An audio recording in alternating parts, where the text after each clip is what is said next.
Hi friends, welcome to science of universe. நாம் இந்த காணொளியில் பறக்கும் விமானத்தின் திசையை திருப்பும்போது மேக்னெட்டிக் காம்பஸில் ஏற்படும் டர்னிங் எரரை பற்றி தெரிஞ்சுக்க போகிறோம். கடந்த காணொளியில் பூமியின் வட தென் அரைக்கோளத்தில் நேராக பறக்கும் விமானத்தின் வேகத்தை அதிகரிக்கும் போதும் குறைக்கும் போதும் மேக்னெட்டிக் காம்பஸில் ஏற்படும் ஆக்சிலரேஷன் டீஆக்சிலரேஷன் எரரை பற்றி நாம் தெரிஞ்சுக்கிட்டோம்.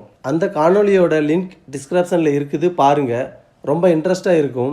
நீங்கள் நினைக்கலாம், இந்த காம்பஸ் எரரை பற்றி நம்ம எதுக்காக தெரிஞ்சுக்கணும், இதை தெரிஞ்சுக்கிறதுனால நமக்கு என்ன பயன் இருக்குதுன்னு.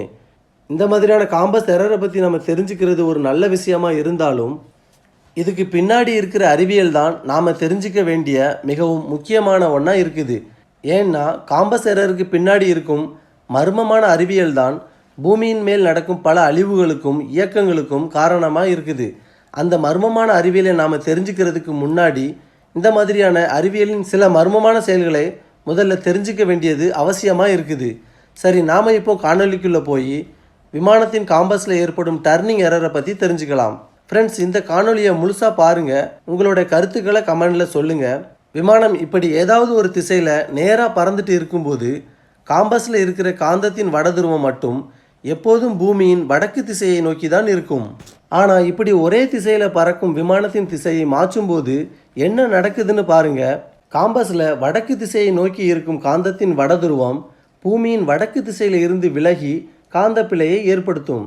திசை திரும்பிய விமானம் மறுபடியும் நேராக ஒரே வேகத்தில் பறக்கும்போது காந்த பிழையை ஏற்படுத்திய காந்தத்தின் வடதுருவம் மறுபடியும் பூமியின் வடக்கு திசையை நோக்கி தானாகவே நகர்ந்து காந்த பிழையை சரி செய்யும்.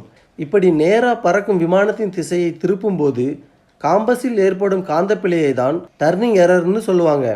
இப்போ நமக்கு ஏவியேஷன் காம்பஸில் ஏற்படும் டர்னிங் எரர்னா என்னன்னு தெரியும். அடுத்ததாக பூமியின் வட தென் அரைக்கோளத்தில் நேராக பறக்கும் விமானத்தின் திசையை திருப்பும்போது காம்பஸில் இருக்கும் காந்தத்தின் வடதுருவம் எந்தெந்த திசையில் திரும்பி காந்த பிழையை ஏற்படுத்துதுன்னு நாம் இப்போ பேசிக்காக தெரிஞ்சுக்கலாம். இப்போ இந்த விமானம் பூமியின் வட அரைக்கோளத்தில் வடக்கு திசையை நோக்கி நேராக பறக்குது. இந்த இண்டிகேட்டரும் சரியாக வடக்கு திசையை தான் காட்டுது. இந்த விமானத்தின் பறக்கும் திசையை வடக்கில் இருந்து கிழக்கு நோக்கி திருப்பும்போது காந்தத்தின் வடதுருவம் எப்படி திரும்புதுன்னு பாருங்க. கிழக்கு திசையில் நகர்ந்து காந்த பிழையை உருவாக்கும். இது தற்காலிகமாக ஏற்படும் காந்த பிழை தான். விமானம் நேராக பறக்கும்போது காந்த பிழை தானாகவே சரியாகும். அடுத்ததா வட அரைக்கோளத்தில் தெற்கு நோக்கி பறக்கும் விமானத்தின் திசையை கிழக்கு நோக்கி திருப்பும்போது காந்தத்தின் வடதுருவம் எந்த திசையில் திரும்புதுன்னு பாருங்க. கிழக்கு நோக்கி தான் திரும்புது. ஆனால் வட அரைக்கோளத்தில் மேற்கு நோக்கியோ அல்லது கிழக்கு நோக்கியோ நேராக பறக்கும் விமானத்தின் திசையை வடக்கு நோக்கியும் தெற்கு நோக்கியும் திருப்பும்போது காந்தத்தின் வடதுருவம் எந்த திசையிலையும் திரும்பாது. அதாவது எந்த காந்த பிழையும் ஏற்படாது. காந்தத்தின் வடதுருவத்தில் ஏற்படும் இந்த காந்த பிழை விமானத்தின் காம்பஸில் எந்த மாதிரியான பாதிப்புகளை ஏற்படுத்துதுன்னு இப்போ தெரிஞ்சுக்கலாம். இங்கே பாருங்க, பூமியின் வட அரைக்கோளத்தில் விமானம் வடமேற்கு திசையில் பறக்குது. காம்பஸின் இந்த இண்டிகேட்டரும் சரியான திசையை தான் காட்டுது. அடுத்ததாக விமானத்தை சரியாக வடக்கு திசையை நோக்கி திருப்பும்போது இந்த இண்டிகேட்டரில் காந்தத்தின் வடதுருவ பிழை எந்த மாதிரியான பாதிப்பை ஏற்படுத்துதுன்னு பாருங்கள். முதல்ல காம்பஸ் மேற்கு திசையை நோக்கி, அதாவது எதிர் திசையில் நகர்ந்துட்டு அதுக்கப்புறமா விமானம் திரும்பும் வடக்கு திசையை நோக்கி நகருது. அடுத்ததாக என்ன நடக்குதுன்னு பாருங்கள். விமானம் சரியாக வடக்கு திசையை நோக்கி திரும்பி இருந்தாலும் இந்த இண்டிகேட்டர் இன்னும் சரியாக வடக்கு திசையை காட்டலை. இண்டிகேட்டர் இன்னும் நார்த் டைரக்ஷனை ரீச் பண்ணவே இல்லை. விமானிக்கு இந்த காந்தப்பிழை இருக்கிறது ஏற்கனவே தெரியுங்கிறதுனால விமானி விமானத்தை மேலும் திருப்பாமல் சரியாக வடக்கு திசையை நோக்கி நேராக பறக்க செய்வாங்க.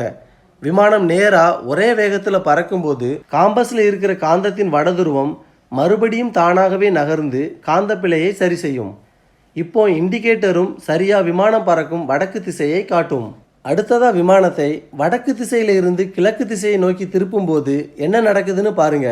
காம்பஸின் இண்டிகேட்டர் எதிர் திசையில் நகர்ந்து காந்த பிழையை ஏற்படுத்திட்டு அதுக்கப்புறமா இண்டிகேட்டர் விமானம் திரும்பும் அதே திசையில் திரும்பும். விமானம் சரியாக கிழக்கு திசையில் திரும்பி இருக்கும்போது காம்பஸின் இண்டிகேட்டரும் சரியான கிழக்கு திசையை தான் காட்டும். இங்கே காம்பஸில் ஃபைனல் எரர் இருக்காது. ஏன்னா திசை திரும்பும் விமானம் கிழக்கு நோக்கியோ மேற்கு நோக்கியோ வரும்போது காம்பஸில் காந்த பிழை ஏற்படாது. இதை தான் நாம் தொடக்கத்தில் பார்த்தோம். அதே போல தான் விமானத்தை கிழக்கு திசையிலிருந்து தெற்கு நோக்கி திருப்பும் போதும் பாருங்க, ஆரம்ப பிழை ஏற்படாது. ஏன்னா விமானத்தை கிழக்கு திசையில் இருந்து திருப்பும்போது காந்த பிழை ஏற்படாது. ஆனால் விமான திருப்பத்தின் கடைசியில் என்ன நடக்குதுன்னு பாருங்க.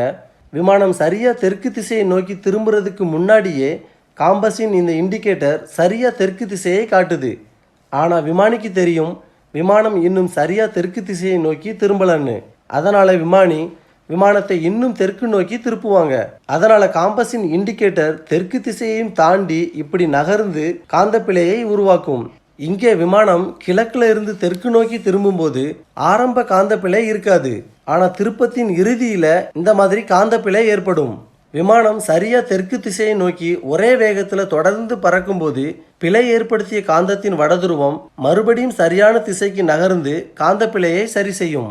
பூமியின் வட அரைக்கோளத்தில் பறக்கும் விமானத்தின் திசையை திருப்பும்போது ஏவியேஷன் காம்பஸ் எரர் எப்படியெல்லாம் ஏற்படும்னு நமக்கு இப்போ தெரியும். அடுத்ததா தென் அரைக்கோளத்தில் காந்தத்தின் வடதுருவம் எந்த திசையில திரும்பி காந்தப்பிழையை ஏற்படுத்துதுன்னு தெரிஞ்சுக்கலாம். பாருங்க, தென் அரைக்கோளத்தில் விமானம் வடக்கு திசையை நோக்கி பறக்குது. இந்த விமானத்தின் திசையை கிழக்கு நோக்கி திருப்பும்போது என்ன நடக்குதுன்னு பாருங்க. காந்தத்தின் வடதுருவம் மேற்கு திசையில திரும்பி காந்தப்பிழையை உருவாக்குது. இப்போ விமானம் தென் அரைக்கோளத்தில் தெற்கு திசையை நோக்கி பறக்குது. இந்த விமானத்தின் திசையை கிழக்கு நோக்கி திருப்பும்போது காந்தத்தின் வடதுருவம் எந்த திசையில திரும்புதுன்னு பாருங்க. மேற்கு திசையை நோக்கி தான் திரும்புது.